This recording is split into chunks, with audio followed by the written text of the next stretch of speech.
This is TLV1.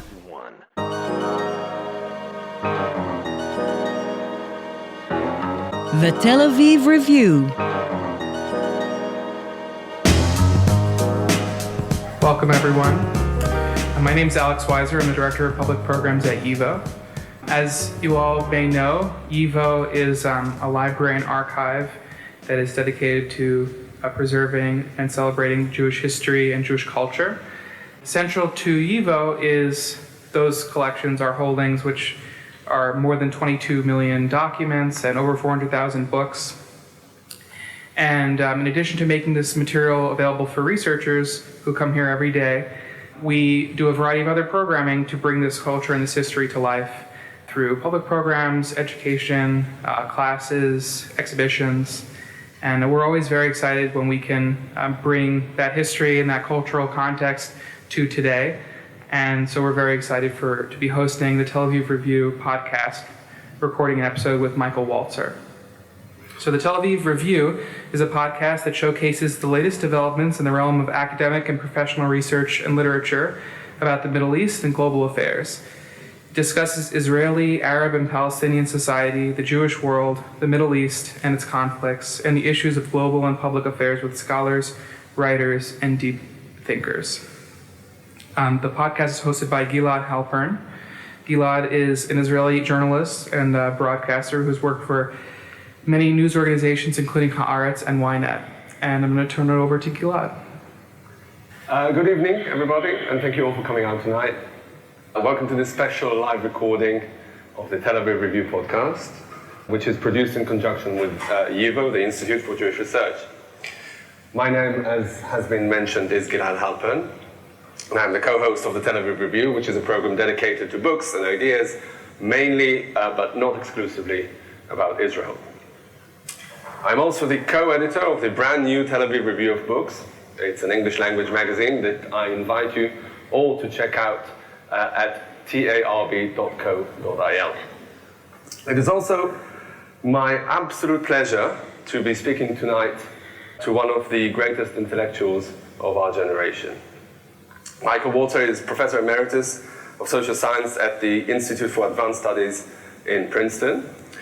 A political theorist of international renown, he has authored numerous books, most notably Just and Unjust Wars, Spheres of Justice, and Interpretation and Social Criticism, that have long since become canonical.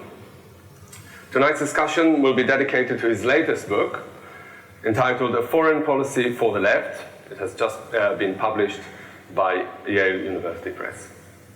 Professor Michael Walzer, it is an absolute pleasure to have you here. Thank you. Welcome. For having me. So the premise of your book is that the left has an inherent problem with one aspect of international relations, and that is the application of force worldwide. Can you explain what the problem is and where it comes from? Yes.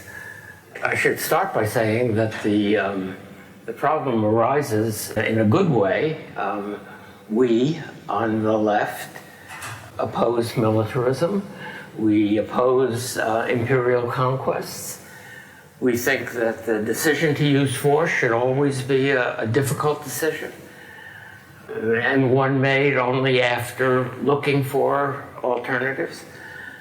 This aversion, this wariness about the use of force has become, especially among leftists who live in imperial powers or hegemonic powers, has become an ideology whose essential purpose is to insist that every use of force by a country like the United States must have some imperial purpose or some capitalist purpose.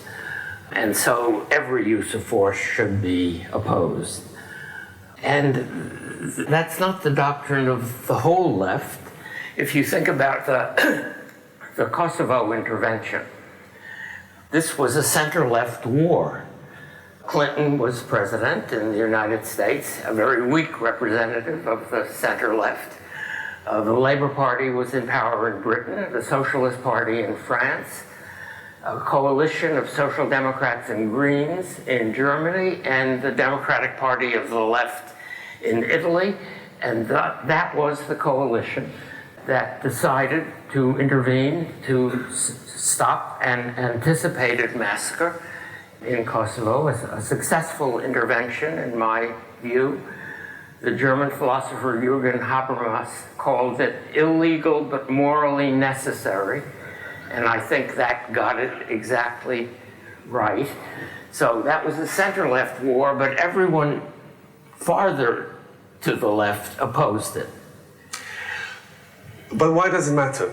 Because those people who oppose to any kind of military intervention are perhaps a loud group, but they are a minority group. I can't think of any time in recent history where these people were in power. So why is it even a problem when you come to like the management of international relations? Well, I believe that the left, which I define broadly, as including running from liberals close to the center all the way over to socialists and anarchists. I want an inclusive picture. And we will have disagreements among ourselves, but we are an intellectual and sometimes a political force. Consider the recent decision of the US government, or really of the president, to evacuate American troops from Syria and to abandon the Kurds.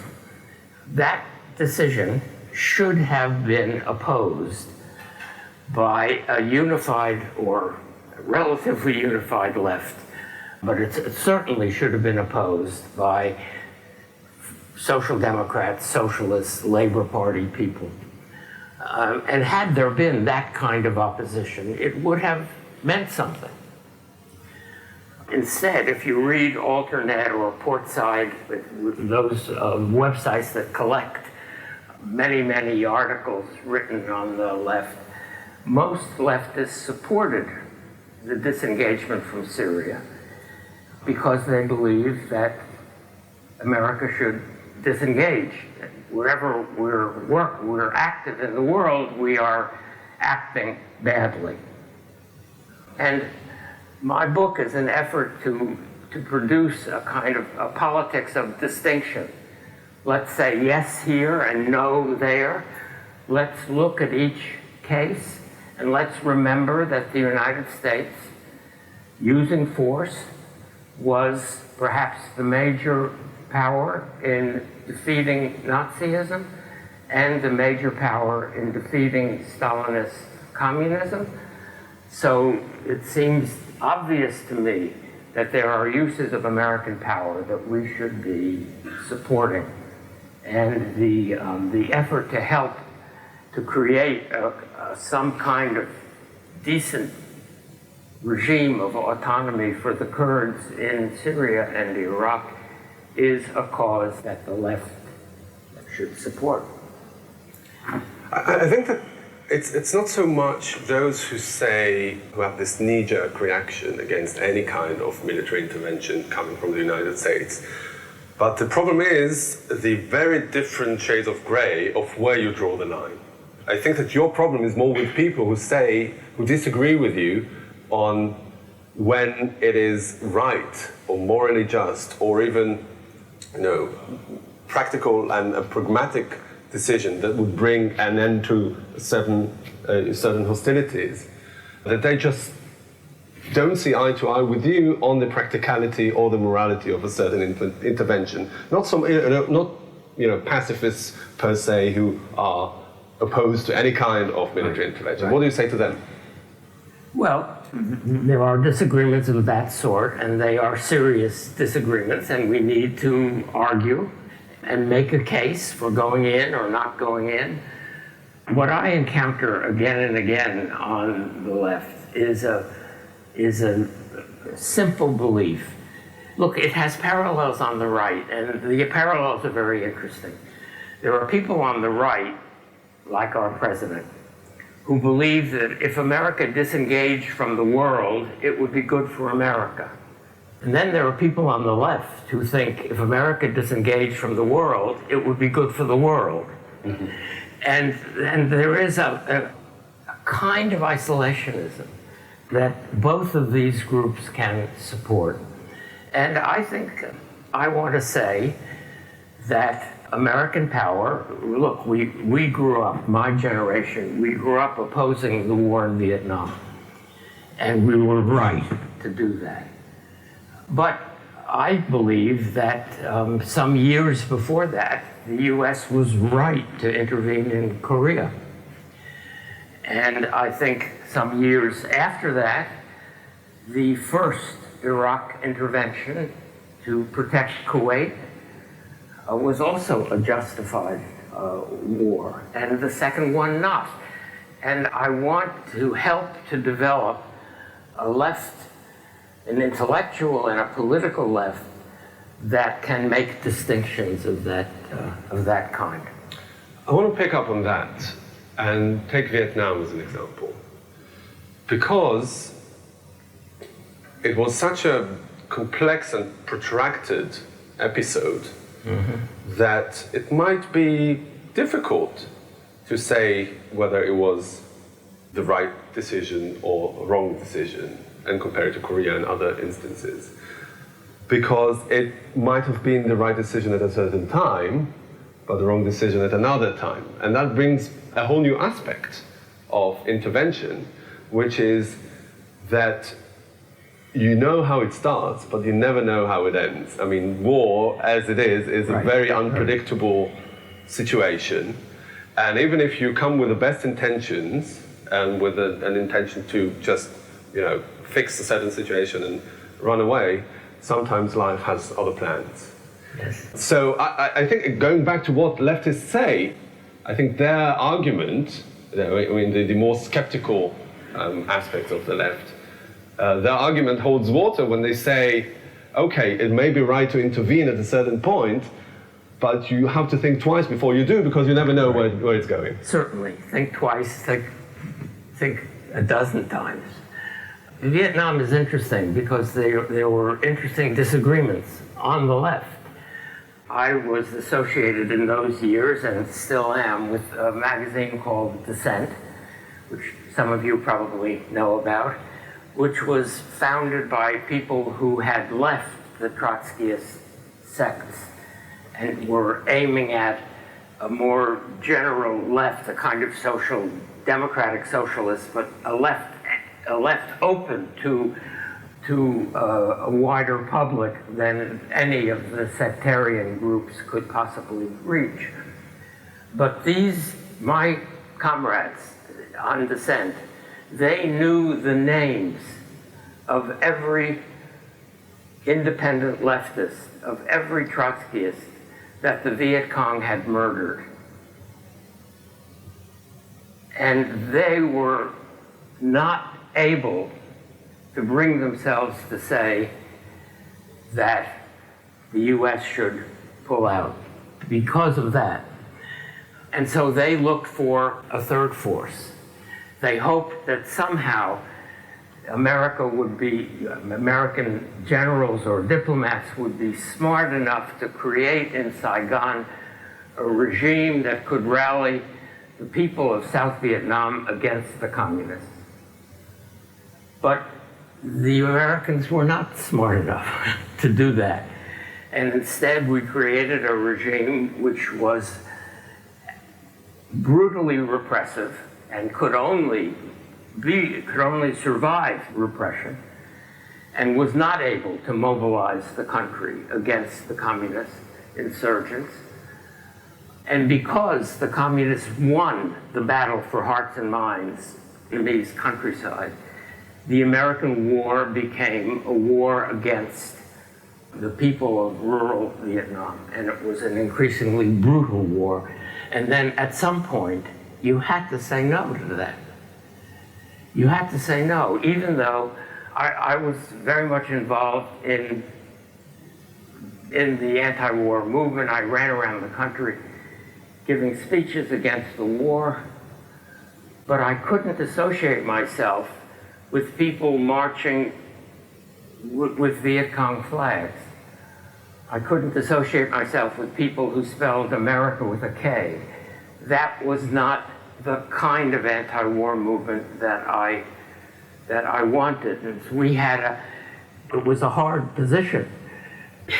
We demanded an American withdrawal, knowing that it would produce a communist victory, and we refused to celebrate the communist victory. And that's a version of left politics that I think is both realistic and morally right, but it's hard. And so you have to continue, for the sake of the mental health of the left, you have to continue making arguments for that kind of politics. Mm-hmm. The problem when it comes to, as you said in the beginning, I can't remember exactly how you phrased it, but imperial powers, such as the United States, is that fair? Is that they very rarely approach these situations as a clean slate. Mm-hmm. I mean, they do have interests. Some of them are there to reap their own benefit for themselves. It's not always, or very rarely it is, an altruistic exercise. And you'd probably agree with me that this is where the skepticism of parts of the left come from. Right. How do you go about defining for yourself morally the distinction between the cold interest that every state has and imperial powers that have to a greater extent than others, and to us as conscientious, progressive people? Right. So we should talk later on about whether America is an imperial state. But think about humanitarian intervention. And I like to use examples that don't involve the United States. So the Vietnamese used armed force to shut down the killing fields of Cambodia. Now, they had strategic interests, I'm sure, but they stopped the killing. There is no such thing in politics as a pure moral will. Motives are always mixed. The Indians intervened in East Pakistan, helping to create Bangladesh and stopping a terror campaign by the Pakistani government that had produced millions of refugees. They also had strategic interests, but they stopped the terror. Tanzania overthrew the brutal regime of Idi Amin in Uganda. Another intervention that I'm sure had strategic purposes, but they overthrew a brutal regime. I don't expect anywhere, even in non-imperial powers, I don't expect a purely moral politics. Politics is always motivationally mixed. But if we get certain results that are morally important, like stopping a massacre, then we can live with the fact that the Vietnamese then set up a satellite regime in Cambodia. Okay, that's better than a murderous regime. Mm-hmm. But then, I mean, I'm sorry to take it back again to America, but even when it's not an urgent call such as stopping a massacre, but if we take the invasion of Iraq in 2003, mm-hmm. that on paper seemed like an entirely moral mission to bring democracy to a country that suffered from brutal oppression under terrible tyrants. And and the problem is always that the reality is just too complicated. And I mean, what do you do when defining your own moral philosophy when it's just that, the very dark aspects of politics are always there to haunt you. I mean, I myself am really sympathetic to those doubts exactly for those reasons. I mean, you just never know what's lurking behind the corner. But you have to learn something from history. Stopping a massacre is a reason, a good reason, for sending an army across a border. Regime change is not a good reason.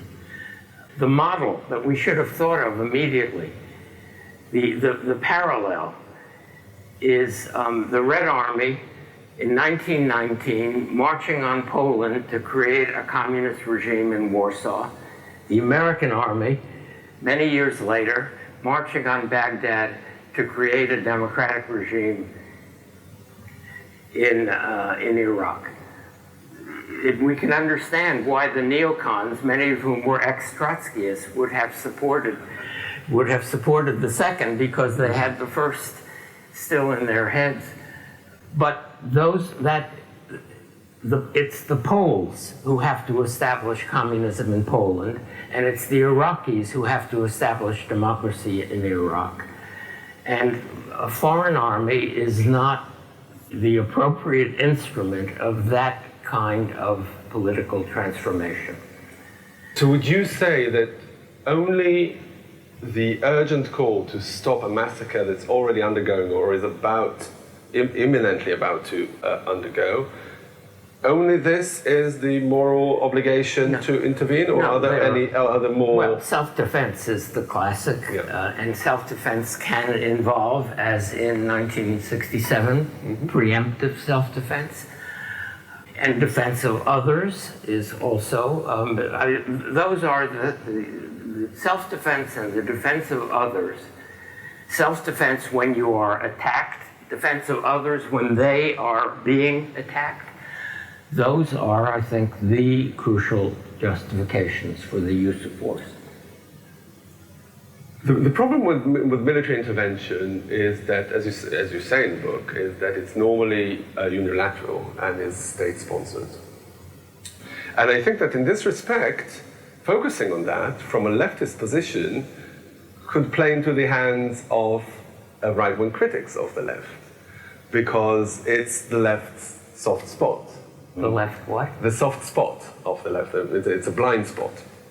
Because it's a weakness for leftists, then you disregard other aspects of leftist international attitudes, such as conciliation or multilateralism, things like that, that the left can pursue with fewer qualms, I would say.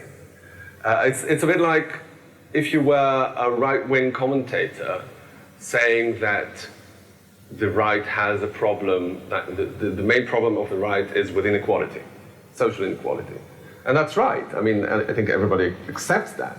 But they say it's a question of priority, right? I mean, we accept that inequality is a problem, but we bring in other values, other merits to offset that.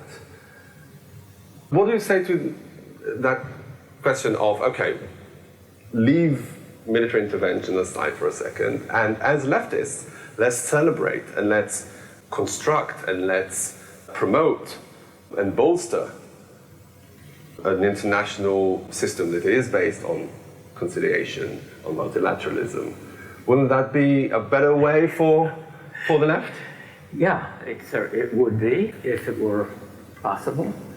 And when it becomes possible, I hope people on the left will support it. But look, we have to go back to the questions of when the Vietnamese went into Cambodia and shut down the killing fields, there was no one else who was going to do that. The UN would have voted against an intervention, which means voting in favor of continuing the massacre. Mm-hmm.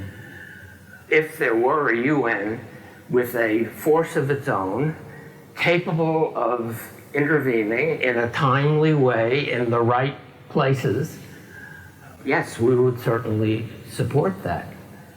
So why not? And in fact, in Rwanda, there were 5,000 UN troops.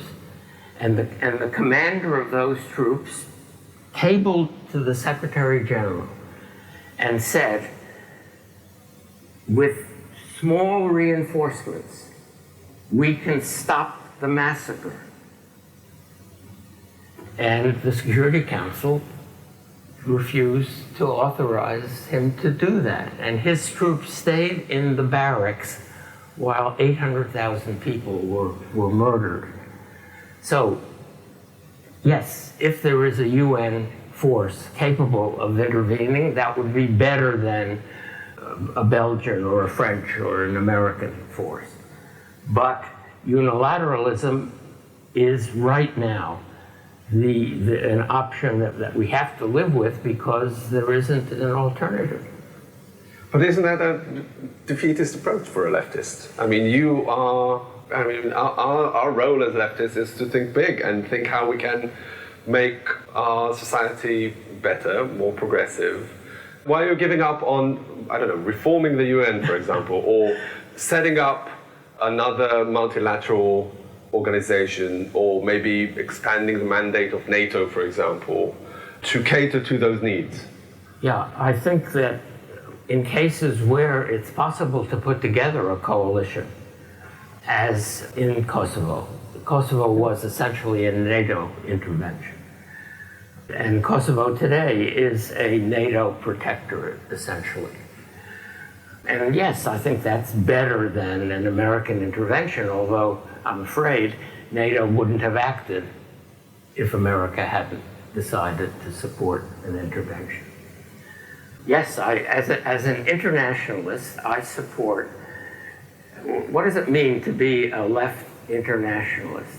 It means to support leftists in other nations. Mm-hmm. And if leftists come to power in enough nations, we will produce a better international order. One of the problems with American foreign policy today is that we do not have in Europe the kind of ally that can say yes and no to us. We need that kind of a partner. And in order for the EU to be that kind of a partner, it would have to greatly improve its capacity to deploy military force. Because then it could say to the US, no, you don't do it. What's going on in Yugoslavia is awful, and we're going to stop it, and you stay out. Which would have been better for Europe, for Yugoslavia, and for America. Mm-hmm. But you don't see it happening? Not in the near future. The EU is in great trouble. It's not at this moment strengthening. It's struggling to survive. Well, the left is struggling to survive as well. Don't you think that it could, could be an invitation to a regeneration of both the left and the state institutions that are now under so much strain? I would hope for that. Yes. It's interesting that in the Brexit fight in Britain, the left is on both sides.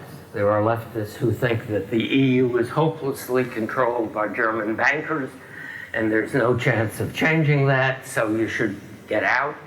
And there are other leftists who think that the EU can be a wider space for left mobilization than has existed before. They say with the right of populism that the fault lines aren't really between the classical left and the classical right anymore, but between the moderate center on both left and right and the populist fringes on both left and right. You seem to be appealing still to the left as an entity, as you say, as a force that you hope to be reckoned with. Do you see any moment in the future, perhaps even the near future, where you think that the efforts of people on the moderate left, such as you, could be, better off appealing to potential partners on the moderate right rather than the far left? Well, is your next book going to be a foreign policy for the right and the left? Faced with this is more a matter of domestic politics, actually. Faced with Trumpist politics, I think what we call the resistance needs to be a coalition of leftists and liberals and decent conservatives. I have to confess, I've been surprised at the small number of decent conservatives, because I really thought that Trump would produce a significant rebellion on the moderate right. And so far, he hasn't. There are some brave people who have spoken out, but there isn't the kind of movement that would strengthen the resistance. It hasn't happened. But I do think it's very important to say that the populist left isn't socialist or social democratic. Bret Stephens had an op-ed in the New York Times the other day taking Venezuela, the disaster in Venezuela, as proof that socialism doesn't work. But the regime in Venezuela called itself socialist, but it wasn't. It was a left populism, which is very much like right populism. They give money to the poor, which is what makes them popular. And they keep giving money to the poor until the money runs out. And then they print money, and that produces inflation. And then they can't rule without repression. And that's the history of populist regimes. And that's not what socialists do. Socialists would diversify the economy, strengthen the working class. They would try to create a sustainable welfare state. That's the history of social democracy in Western Europe, which is one of the great achievements of the post-World War II period. Socialists and social democrats from Scandinavia to across Western Europe created probably the most decent political, social regimes in human history. Now they're in trouble, they need defense, and I think a lot of left politics these days is a defensive politics. That brings me to another point that you elaborate in your book, that you call the default position of the left, of having focused predominantly on domestic leftist policies and neglected foreign policies. But aren't the two really intertwined? If you take Western Europe and the Marshall Plan, that was decried by some on the far left as imperialist intervention, but at the end of the day, this intervention is what has enabled European countries to establish, as you say, a model leftist regime. What do you say to those people who are, as you say, resort to this default position of the left? The default position. Yeah, the default position is very old. And in describing it in the book, I start with the biblical prophets who told the people of Israel, this is God's message. If you do justice, if you stop oppressing widows and orphans, if you stop grinding the faces of the poor, if you stop worshiping idols, I will establish you in this land forever, and I will defeat the Assyrians and the Babylonians. And all you have to do is establish justice at home. In order to be a light unto the nations, all you have to do is sit still and shine. And that is, I think, that message from Isaiah is what most leftists believe. We are best at domestic politics, and always have been. Stop grinding the faces of the poor. That's the beginning of left politics. And most leftists really believe that if you create a just society at home, then you have done what you have done is a great benefit for humankind, because they will see your accomplishment and will want to imitate it. And you will be a light unto the nations. I think that's a That is a standard left position. But it ignores the problem that you are living in an international society that is anarchic, unstable, and often very dangerous. And so you have to be able to act outside your own borders. No, not necessarily, I would argue, because if you look at it, inequality at home and a sense of deprivation because of domestic policy is what breeds, America First movement, right? They say, we don't get the services and the money and what we should be getting as citizens of a very wealthy nation.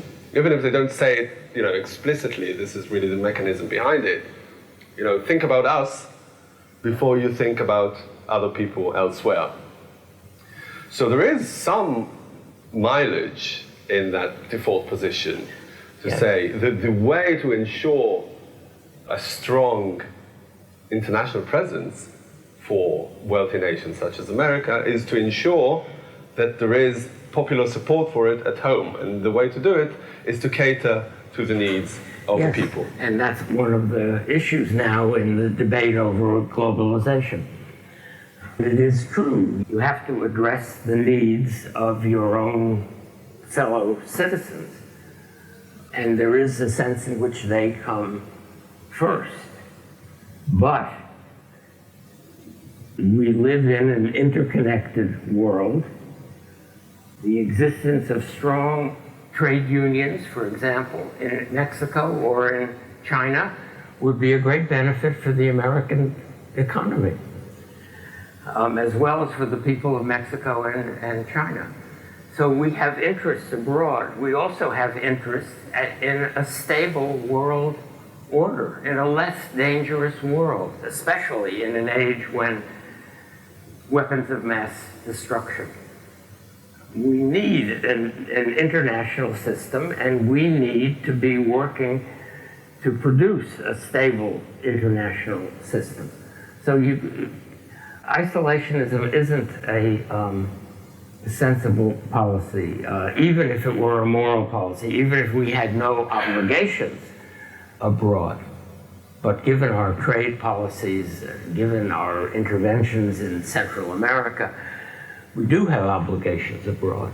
Mm-hmm. What happens when state interests contravene the moral obligation of the left to help the oppressed and victims of violence elsewhere? You say that you still are a statist, believing in the power of the states to be the predominant political agents in the world, but that does not discount or distract from the agency of people. And in relation to Iran, for example, you quote the Iranian human rights activist Shirin Ebadi, and I quote here, that human rights defenders, university professors, international NGOs, should give aid to democratic institutions in despotic countries. So let's say that, for example, you cannot rely on states to deliver that. What can individuals or civil society groups do to do that? How do you envision that in practice? Yes, well, first I better explain what I mean by calling myself a statist. Right now, the crucial agency of for social action is the state. People who don't have states are in deep trouble. People who live in failed states are in deep trouble. The greatest human suffering in the world today comes about because of statelessness, failed states, and states in the midst of civil war. States run by warlords without a regime that can bring law and order. So we need, I've argued before, you can really think about a better international order, you have to complete the state system. because, well, look, we should know this better than anyone else. The State of Israel was created in 1948, and it was a necessary creation.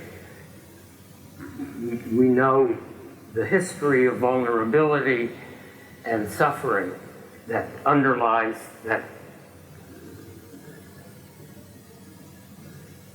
that gives us that necessity, that proves the necessity of a state. The Kurds need a state, the Armenians needed a state, the Palestinians need a state. Until everyone in the world has the support of a decent state, we aren't done with statehood and sovereignty. Once we have created a world of decent states, then we can begin to think about turning the boundaries into dotted lines and fostering communication and trade and scientific work across all of the boundaries. But first, people need a state. There is no other agency that can guarantee physical security, welfare, education, a decent a regulated economy. There is no other agent in the world today that can do those things except the modern state. And so we should all be statists. We're not living in a post-Westphalian age. Cosmopolitanism is a dream for people which is only possible for people who are already living in strong and safe places.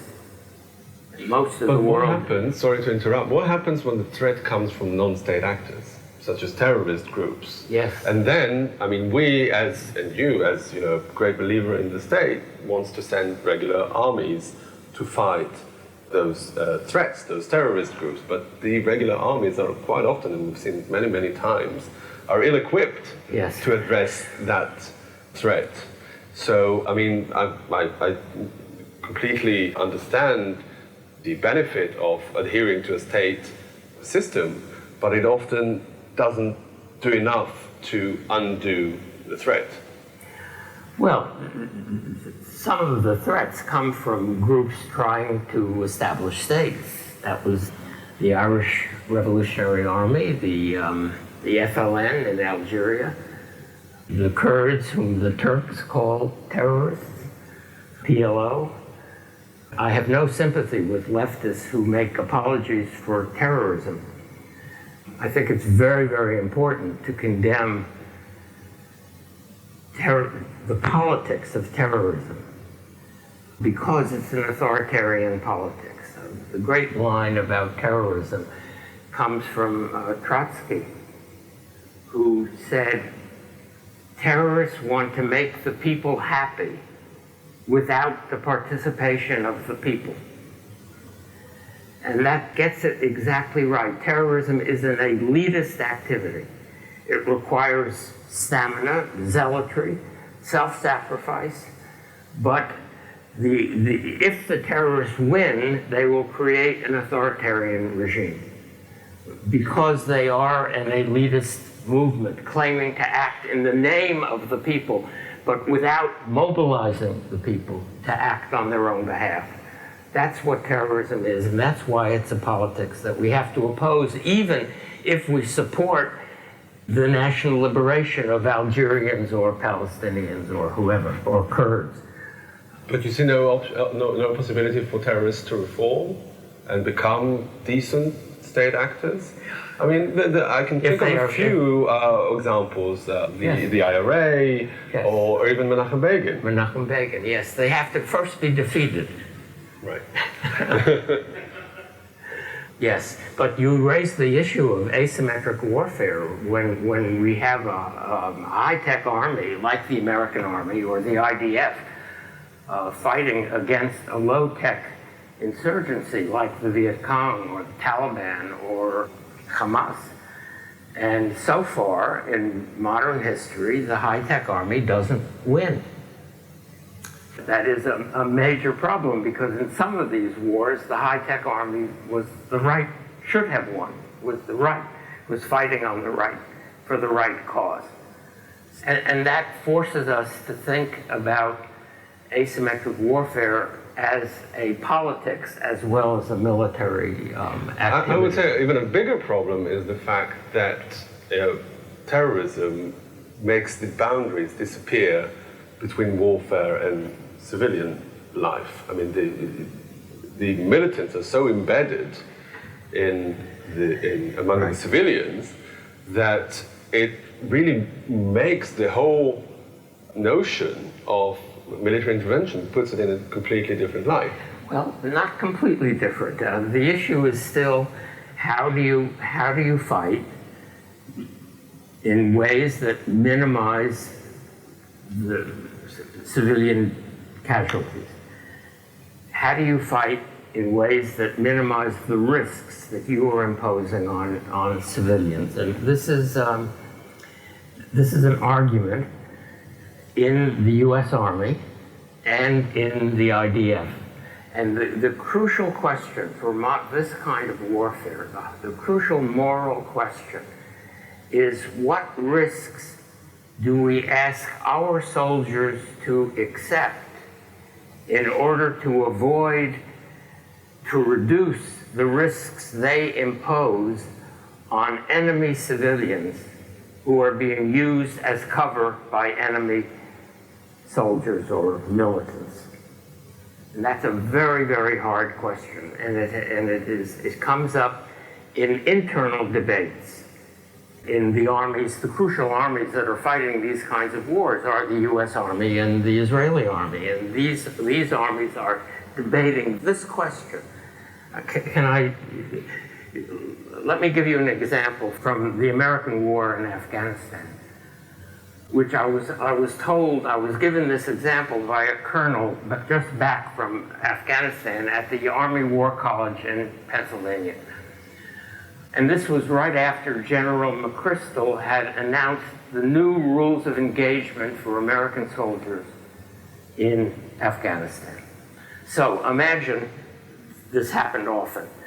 An American Army unit draws fire from the roof of a small apartment building in an Afghan town. The Taliban is on the roof. They don't know who is in the building. What do you do? And the colonel said to me, in the old days, before the new rules of engagement, the soldiers would just pull back and call in the Air Force and blast to attack the Taliban on the roof and destroy the apartment building. The new rules of engagement say you can't do that. So what are the alternatives? Well, you can try to get a scout into the building to see if there are families in there. If it's empty, then you could call in the Air Force. Or you could try to get soldiers onto an adjoining roof who can fire directly at the Taliban on the roof without injuring people in the building. But both of those are more risky for your soldiers, whereas calling in the airstrike isn't risky for any of your soldiers, but very risky for civilians if there are civilians in the building. And the new U.S. rules of engagement at that time, this is 2011, required the soldiers to take the additional risk. And the same argument, and there was protest. The New York Times reporters spoke to soldiers on the ground who said, we don't want to fight under these rules. They make it too dangerous. Some soldiers said that. Other soldiers thought this was the right thing to do. And the same arguments go on in the Israeli army.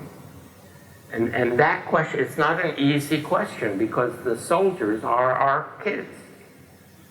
And what do we ask them to do when the civilians are being used by the other side, but they are as innocent as our civilians?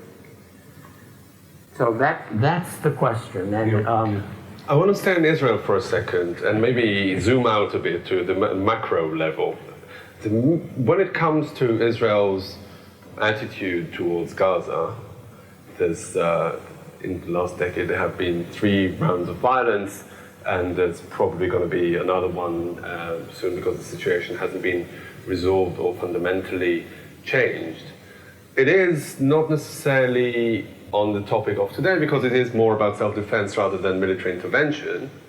But what would you say is in your view, the right position for Israeli or pro-Israeli leftists to consider when it comes to a military engagement with the situation in Gaza? Well, before it comes to a military engagement, there are things you might do to avoid the military engagement. If it comes to a military engagement, then the crucial question is the one that we've just been talking about. The Israeli practice in previous engagement of telephoning to civilians living in an apartment building which also includes Hamas offices, say. And you telephone them and you tell them, get out, we're going to bomb the building. And then you bomb the building. This is the same policy that America adopted in Vietnam on a much larger scale. In Vietnam, we would designate a certain area, a large area, maybe 3 or 4 villages in their land, as a free fire zone, and we would drop leaflets telling civilians, get out, because after 24 hours, this is going to be a zone in which we will kill anything that moves. And we thought dropping the leaflets was a humane act. People could leave. Of course, people don't leave. They don't leave because they have sick relatives or elderly parents, or they're afraid that their homes will be looted, or they have crops to bring in so that they can eat in the winter. All kinds of reasons. People don't leave. And that's the problem with the telephone calls also. Some people leave if they have a place to go, but many people don't leave. So that's not an adequate, that's not enough. What could Israel do to avoid the situation that after every round of violence, we're left with hundreds of civilians dead? Yes. The high-tech army is going to kill more people than the low-tech insurgency. That's in the nature of the available technology, and because the insurgents hide among civilians. The insurgents want a maximum number of civilians to be killed because that serves their political purpose. They win the political war if the Americans or the Israelis kill a lot of people. So it's in your interest not to fall into that trap. And that means you have to fight with one hand tied behind your back. You have to fight very, very carefully, insisting upon acting only when you have really good intelligence, when you really know what's on the ground, and aiming as carefully as you can at military targets. And when you send troops in on the ground, you have to tell them that there are risks they ought to take to minimize the risks to civilians, because that's part of the military political strategy of winning the war. But that's not easy, and it's hardest of all. I mean, it's harder in Israel, where the army is everybody's kids. Yeah. Okay, we have a bit of time for questions from the audience. So we have a roving mic here. So please come to the mic if you have a question. Is this one on? Yes, please. Professor, what do you say to the left wing of the Democratic Party that's become so anti-Israel? I can't believe that you would support that leftist view of foreign policy. Right. There is a growing hostility toward Israel in some parts of the left, among left Democrats. Most of these people, if you talk to them, would say that they oppose the occupation. But they end up supporting movements like BDS, which are not really directed at the occupation, but at the existence of the state.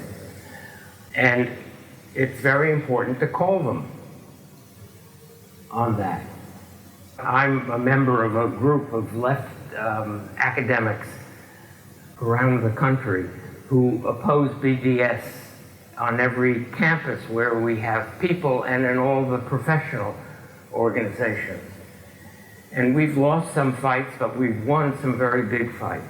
If you expose the real meaning of BDS, then a lot of people will break from that kind of politics. But that has to be done with persistence and care. You can't start by calling them all anti-Semites. That's not going to help. You know, the communists used to call the people who joined their Popular Front organizations useful idiots. A useful idiot was a very good-hearted person with all the right views who just didn't understand what a communist front was. And an awful lot of the people who support BDS, for example, do not understand what this organization stands for. And we need to tell them and to call them every time. Are you prepared to, are you calling for, are you criticizing the policies of this government, or are you trying to undermine the existence of a Jewish state? And most of them will say the first is what they intend.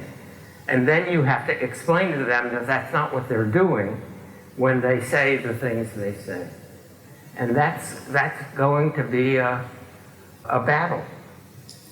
My question is a bit of an echo of the previous question. What's happened to the Democratic Party? Hasn't it gone the way of Corbyn's Labour Party, with Ilhan Omar and AOC even, I would say, I don't know if you agree, and Rashida Tlaib?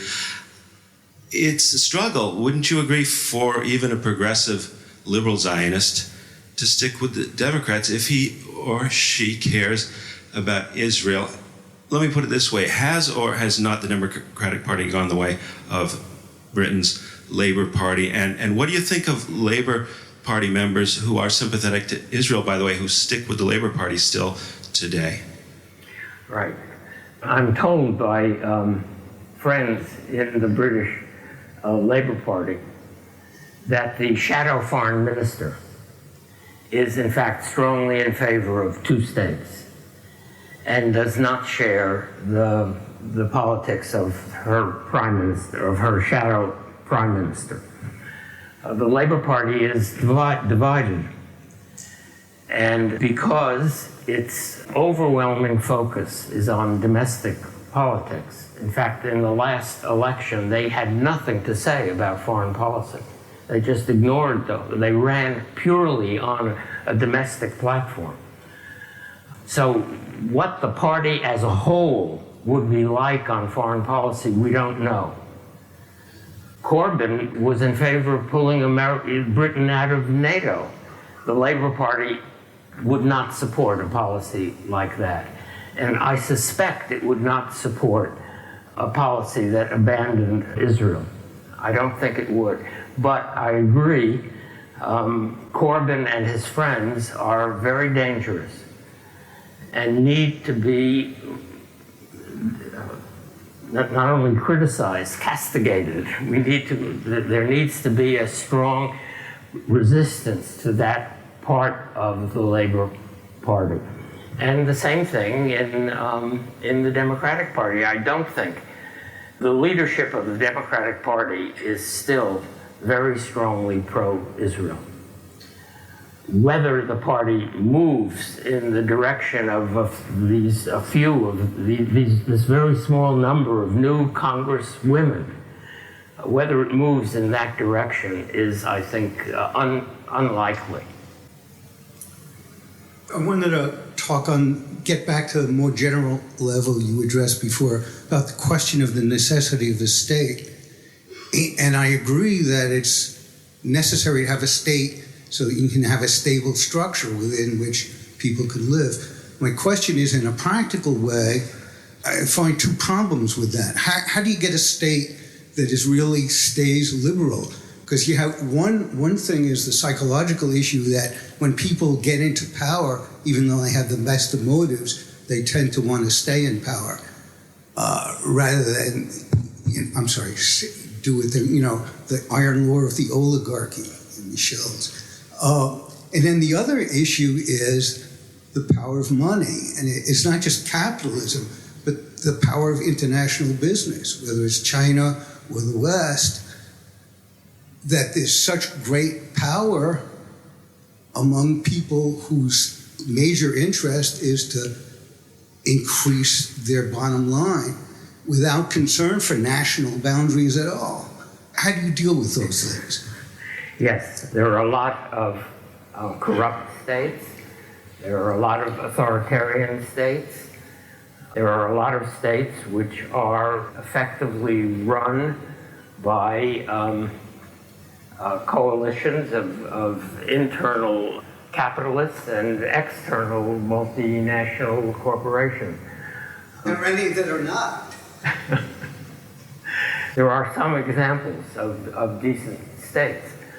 And then there are levels of decency and of indecency. It is an issue. I've heard people say that in response to the refugees coming from Central America, that what we should do is that there should be a Marshall Plan for Central America to do for Central America what we did for Western Europe after World War II. But the Marshall Plan, the success of the Marshall Plan depended on the existence of stable, strong governments in all of Western Europe. There are no such governments in Central America today. So just pouring money into these countries would not be an effective way of dealing with the difficulties of the people who live in those countries. You started to ask a question earlier about civil society organizations. That is one alternative, is to begin massive funding of organizations like Doctors Without Borders. I think of these organizations, you will all remember, even if you weren't alive then, you will all remember the International Brigade that went to Spain in the 30s. The left is not capable today of producing that kind of an international brigade. But the people who work for Doctors Without Borders and Human Rights Watch and other organizations of that sort, they are our international legionnaires. And they can do very, very good work in countries that do not have effective states. And they would benefit a great deal if American foreign aid was directed through organizations like that rather than through corrupt governments. And that is an option that we haven't yet worked on very much. Any more questions? Okay, so I'll just ask. Oh, sorry, go on. How much do you think the tendencies, the anti-interventionist tendencies, and some of the other positions of segments of the left are today due to adherence to 19th century, early 20th century paradigms, and instead of being able to come to some kind of intellectual grasp about what's going on now in the 20th century, do you see any hope for any kind of comprehensive analysis on the left forming now? I'm not sure I heard all of that. Can you repeat the question into the mic? I think I'll just shorten what I asked and ask, how much do you think certain tendencies on segments of the left today are due to being trapped in 19th century paradigms rather than being able to grasp some of the complexities and new realities of the 21st century? Yes. Well, that's probably not a good question for an old man. I may be one of those trapped in 20th century, early 20th century. Yeah. The world has changed a lot, and it isn't the world that you were referring to, late 19th, early 20th century, was a world of great empires and strong nation states. And we now have, the empires are pretty much gone, at least in the old style of an empire. We have more nation states than have ever existed in world history. And a lot of them are very, very weak and unstable. And we have patterns of communication and transportation which were unheard of in the earlier period. People can move and do move. We have massive migrations, and we are in touch with, I think, more than we want to be because of the internet, with every voice, every voice that is shouting, somebody is hearing, which was certainly not true in the world that you were describing, and how we adjust to that world. I wrote a book in 1970 about political action, how to organize a social movement. The book has been republished just this year, and I had to write a new preface, and the editor who was republishing the book said, "Your chapter on the media is the only chapter that's completely out of date." I wrote about how some movement organizer should talk to a reporter. That was the interaction between the movement and the media. Now we live in a different world, and I think it's my grandchildren who are going to have to figure out how to deal with that world, not me. I'd like to ask a question in a similar vein. Tonight and in the book, you look at historical examples in a rather broad view, without accounting, or perhaps only implicitly accounting for a great schism that affected the left and the way that the international system is perceived, and that is the collapse of communism. Mm-hmm. So my question to you is, do you think that before and after 1989, the state of the left, as you see it, with regards to the question at hand here, has changed fundamentally, or is it the same kind of impulses and attitudes that still animate it, only adapted to different circumstances? It hasn't changed as much as we thought it would. A lot of us thought that the collapse of communism would open the way for social democratic regimes in Eastern Europe, and obviously it hasn't done that. The Russian Revolution was a disaster for the international left, as well as for the people of the Soviet Union. Communism worked over time to discredit the left. And the apologists for communism, who formed a very significant part of the left until, at least until 56, but for some of them until 89, the apologists played a role in making an effective left, a decent left, impossible. The fall of the Soviet Union should have brought an end to that kind of apologetic leftism. It hasn't. To some extent it has, maybe to a large extent. No one on the left that I know is defending the North Korean regime.